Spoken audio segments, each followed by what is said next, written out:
Well, certainly wasn't expecting this for a day or two. Hey everyone, GuardianE here with another live reaction and first impression video for Fire Emblem Heroes. Tonight, apparently, we're getting the new Heroes trailer for the Three Houses banner.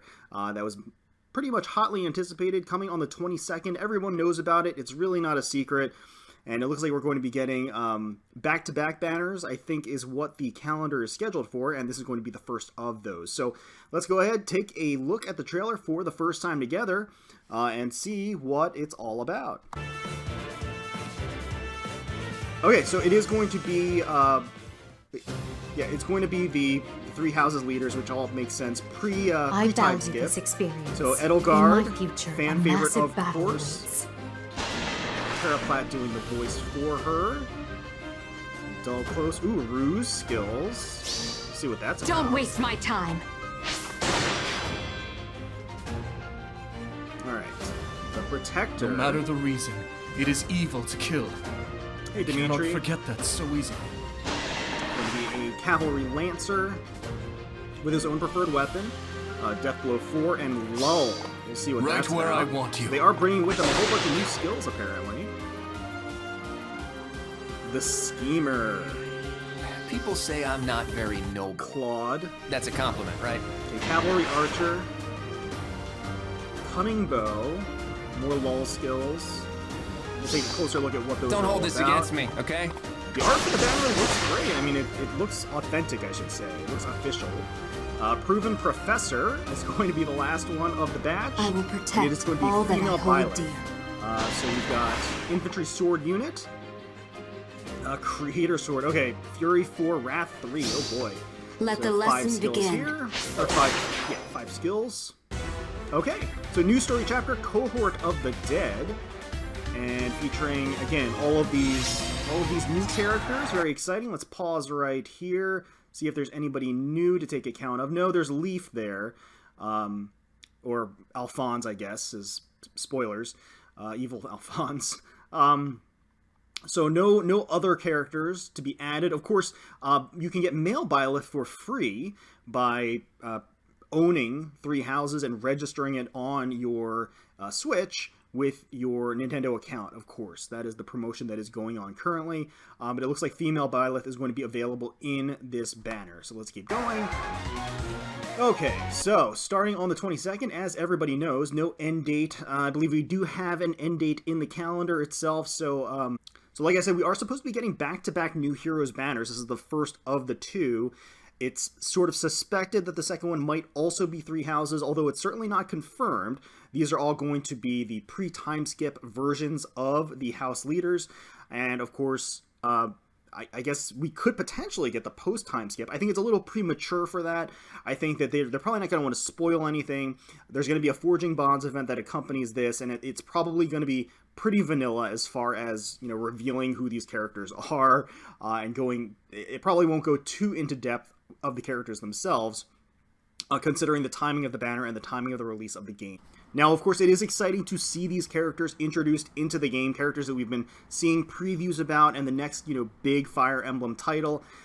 So certainly, it looks like they're making a big splash. Most of them, I think, potentially all of them, had their own legendary weapon, and then, of course, they came with all kinds of new skills as well as Tier 4 skills, naturally.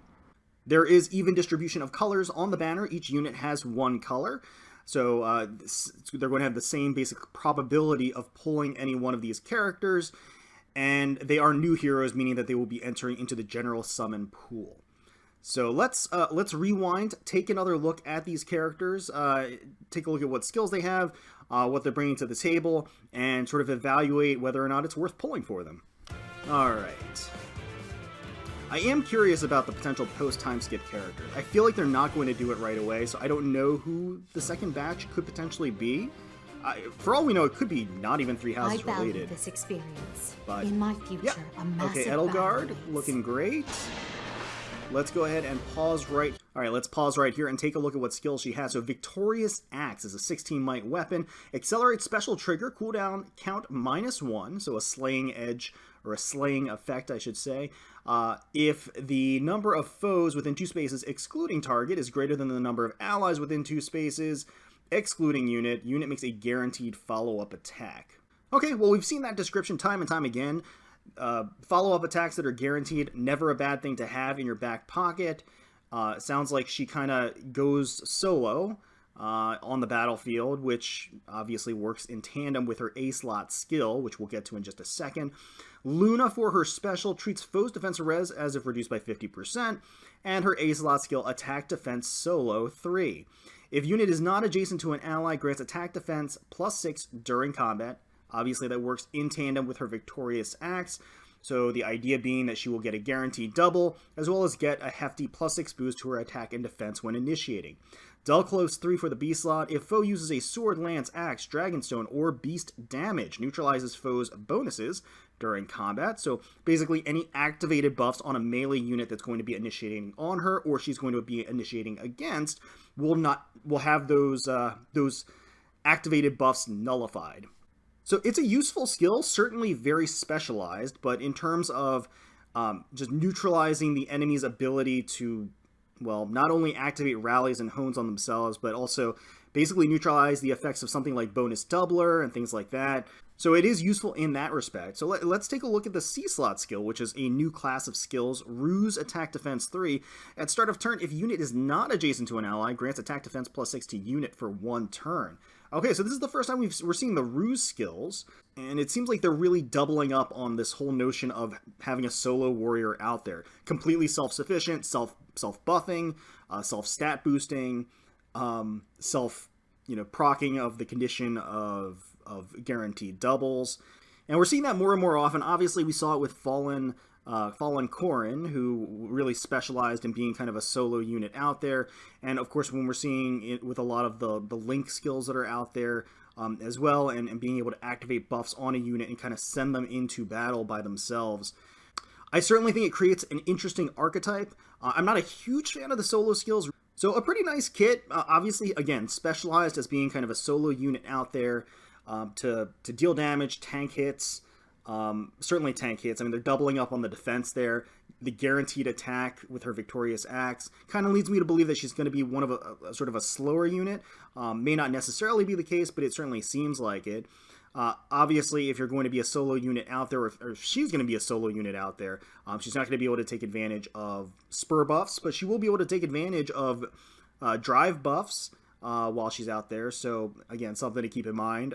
Certainly nothing mind-blowing about this kit, but there is some deep-rooted synergy here in being kind of a solo agent on the battlefield. So let's keep going.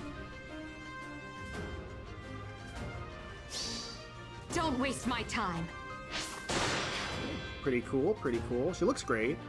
Alright, so we got the Protector here. Reason, it is Dimitri. evil to kill. Yep. I cannot forget that so easily. Okay, so Cavalry Lancer, as if we don't have enough of those. Let's pause right here. So he only has 4 skills. Noble Lance is going to be his weapon. At 16 might, grants attack +3. At start of combat, if both unit and foe's HP is 100%, or if both unit and foe's HP is less than 100%, makes a guaranteed follow-up attack. That's a really weird condition, I gotta say. It seems oddly specific that both he and his opponent have to have 100% or less than 100%. Yeah, it's kind of weird. I don't know how I feel about that. It certainly feels like Edelgard got kind of the advantage of that exchange. She had, the -1 cooldown, or the slaying effect, which is actually really powerful or really useful. But again, it seems very specific to a particular condition that you have to meet, that's a little bit out of your control, at least with respect to what the unit's HP is going to be like. So, I don't know how I feel about that. Vengeance for the special, boosts damage by 50% of damage dealt to the unit. Death Blow 4, so if unit initiates combat, grants attack +8 during combat. So the tier 4 of the Death Blow skills, of course.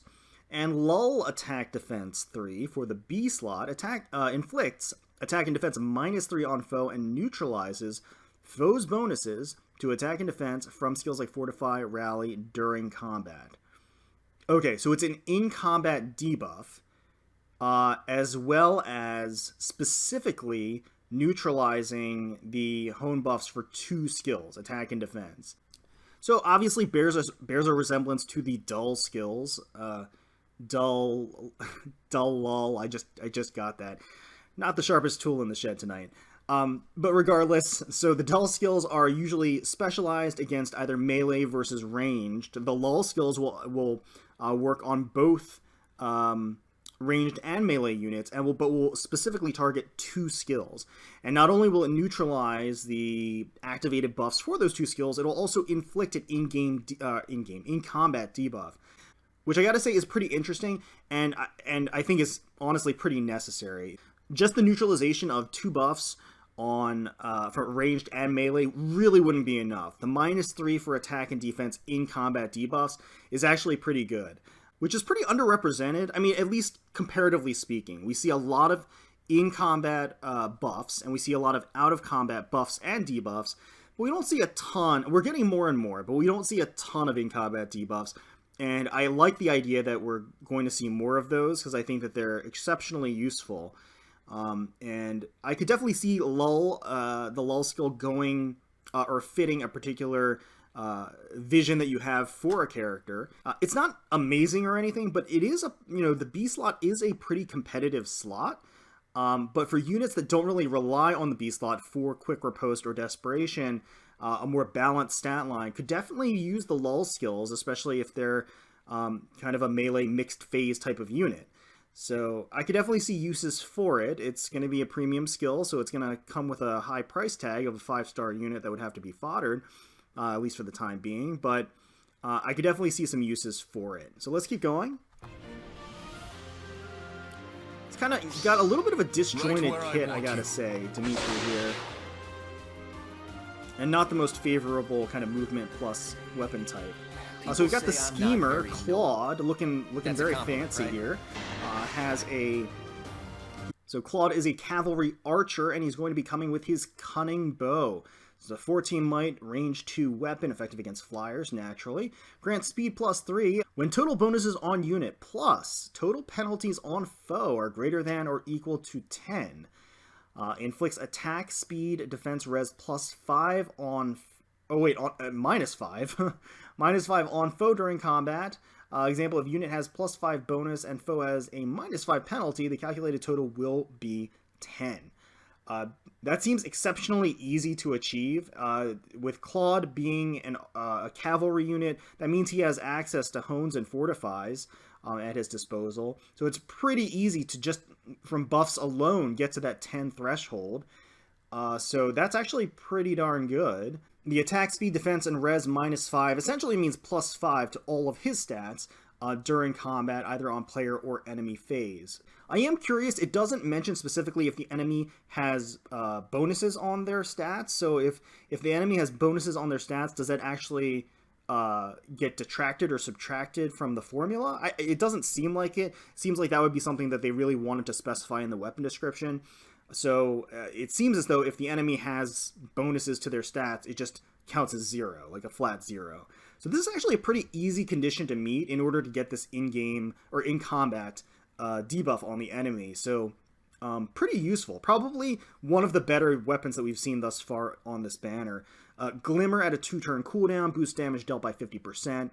Lull speed defense 3, inflicts speed defense -3 on foe, and neutralizes foe's bonuses during combat to speed and defense. So that's kind of interesting. Even if the enemy had activated buffs on their stats for speed and defense, this would just neutralize it, plus debuff their speed and defense in general. The speed and defense -3 debuff will happen regardless, which means that if that's paired with the cunning bow and the pretty easy condition to meet for that debuff, that means that you're looking at a -8 speed and a -8 defense in combat stat debuff, which is pretty significant. Obviously, he wants to get as many debuffs on that defense stat as he possibly can. That'll increase the damage that he does, essentially boosting his attack, and then the speed will, of course, allow him to double. And the C-slot skill Defense Smoke 3 inflicts defense -7 on foes within 2 spaces of target through their next action after combat. One of the better weapon and skill combinations, in my opinion. I think that it does work. Cunning Bow plus Lull does work in tandem with each other. There's synergy there. And I like the fact that Cunning Bow's condition is pretty easy to meet. I prefer conditions in which you have control over the component parts of the condition. And despite the fact that this particular condition is a little bit hingent upon the total penalties on the foe, it's pretty darn easy to get just a plus 10 on the total bonuses for Claude, and then not even have to worry about whatever penalties you need to have activated on the enemy for that condition to be met. So let's keep going. Take a look at his art. Don't hold this against me, okay? He looks really cool. I like the unique animation too. He flips that arrow. All right, proven professor. We are going to get Byleth here, female Byleth. I like the design of the leggings there. Okay, so let's pause here. She is going to be an infantry sword unit, so not the most exciting weapon movement combination. Creator's sword is her weapon, so it's a 16 might weapon. Accelerates special trigger cooldown -1, so it does have a slaying/killer effect. Okay, during combat, disables foes' skills that guarantee foes' follow-up attack or prevents units' follow-up attack, and neutralizes skills that grant special cooldown charge +1 to foe, and inflicts special cooldown charge -1 on unit. So they basically said, screw fighter skills. I mean, that's what I'm reading here. They took all of the skills, or all of the boosts to fighter skills, and basically slapped a nullification for everything on the Creator's Sword. So, of course, it disables Wary Fighter, which would prevent follow-up attacks, neutralizes Bold Fighter and Vengeful Fighter, things that create automatic follow-up attacks. Things like Quick Riposte, of course, also fall within that category. So, of course, it also has the special cooldown charge effects, which will impact Vengeful Fighter, Bold Fighter, Special Fighter. But it'll also certainly affect, the Breath skills, Heavy Blade, Flashing Blade. It'll affect all of those, basically, and neutralize them, which is a pretty potent ability. And we don't have a weapon or a skill in the game currently that kind of combines all of these effects and shuts down all of those things at once. So from a utility standpoint, this weapon is actually pretty powerful. It shuts down a lot of archetypes that we see commonly in the game and can counter those pretty cleanly, it seems. Ruptured Sky is her special. Okay, so she's going to have her own unique special. And I think, just generally speaking, whenever a unit has their own special, it's usually pretty darn good. So Ruptured Sky is going to be a 2 cooldown special. Who knows if it's going to be inheritable? We'll have to find that out later. But it boosts damage by 20% of foe's attack. If in combat against a dragon or a beast foe, boosts damage by 40% instead of 20%. Interesting. So boosts damage by... First of all, it's a 2-turn cooldown, so obviously it's going to face competition essentially with Moonbow and Glimmer.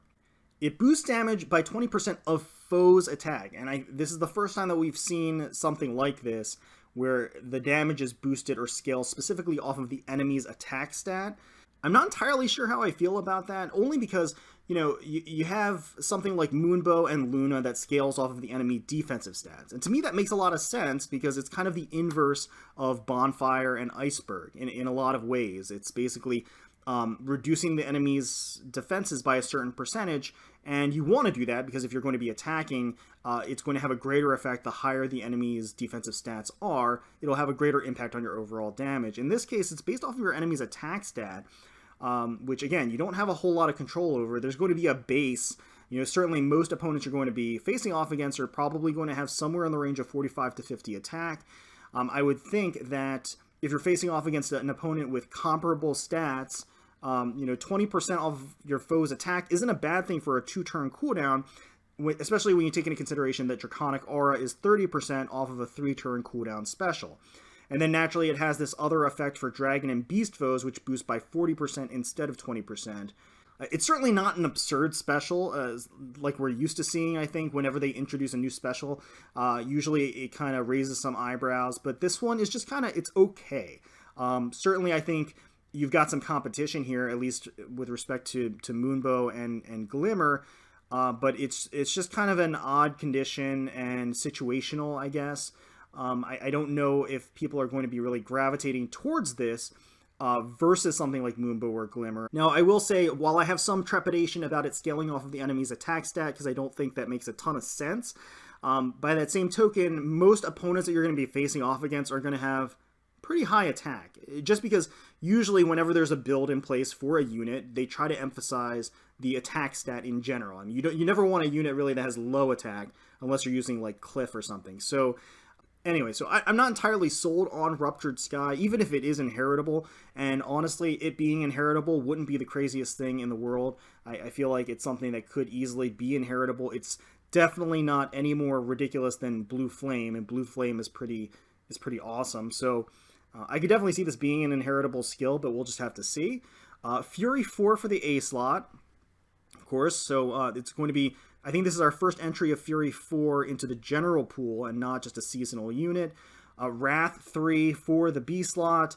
At start of turn, if unit's HP is less than or equal to 75%, the unit's attack triggers special, and unit's attack triggers special, grants special cooldown count -1, and deals plus 10 damage when the special triggers. And even attack wave 3. Even numbered turns grants attack +6 to unit and adjacent allies at the start of that turn. So certainly I would say that her weapon is unique. It absolutely has kind of a counter pick aspect to it in that it shuts down a lot of, I think, certain weapon effects and weapon skills that people kind of tend to have some trouble with.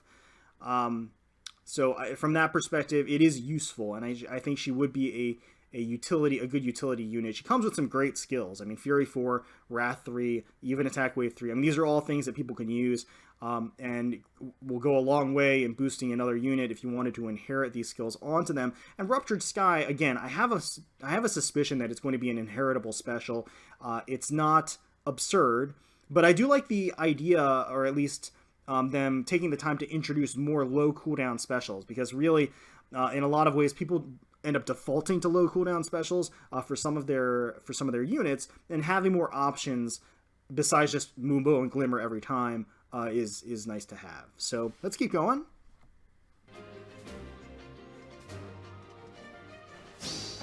Let the lesson begin. Okay, all right. I like the little, red electric bolts or whatever they are that are coming down. Alright, so Cohort of the Dead. Once again, it's going to be a 4-person banner. New heroes are here from the 3 Heroes game. So I know there's a lot of hype about 3 houses, as there well should be. And seeing these characters finally in the game, there's going to be a lot of excitement about that. This is not the last we're going to see of these characters. We're going to be getting newer versions of these characters later on. We're going to be getting post-time skip versions of these characters later on. So, I wouldn't necessarily jump in on this just to get copies of these 3 houses characters, because we're definitely going to get, especially these in particular, because these are the lead characters for 3 houses. So we're absolutely going to be seeing more of them. I wouldn't be surprised if we're going to be getting Choose Your Legends versions of them, because I think after 3 houses comes out, they're definitely going to top a lot of the charts for popularity as far as the voting is concerned. So these characters are definitely going to be getting alts, and we're definitely going to be seeing more versions of these characters in the future, and more official versions of these characters in the future, like I said, with respect to at least the post-time skip version. So, bear that in mind if you're going to be jumping in on this banner. Me personally, I don't think I'm going to be going in very hard. The 22nd is probably around the time where Sketchy Summer is going to be making a return, at least from, last year or the year before's second seasonal summer banner. We'll be making a rerun, and of course, that's going to be a priority for me.